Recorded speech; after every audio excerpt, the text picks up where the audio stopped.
Payroll parameters define the rules and values for payroll calculations, including tax reliefs, allowances, and deductions. Proper configuration ensures accurate and consistent payroll processing, compliance with regulations, and efficient management of employee compensation. These parameters improve efficiency, reduce errors, and ensure the correct application of deductions and allowances in employees' pay. To create a new payroll parameter, navigate to the Human Resource module and select Payroll Parameters.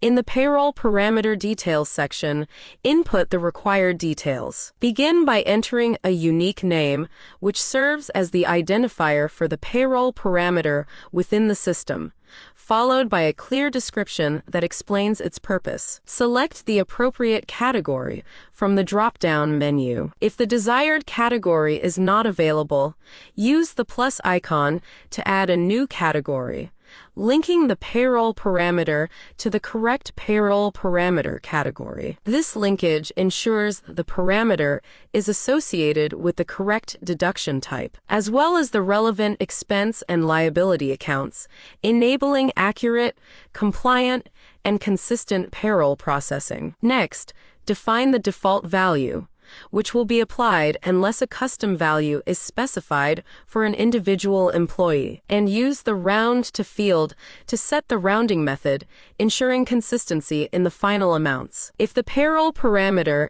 is mandatory for all employees, check the Is Required box to ensure its automatic application during payroll processing. To enable the automatic use of the default value for all employees, select the Use Default Value option. If the parameter is intended to serve as the default setting, mark it as is default.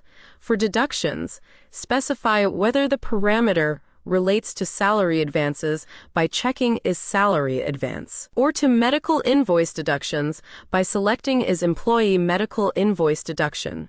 If predefined rates should apply, check the Use Configured Rates box. After completing all the necessary fields, click the Add button to save and finalize the configuration, making the payroll parameter available for use in payroll processing.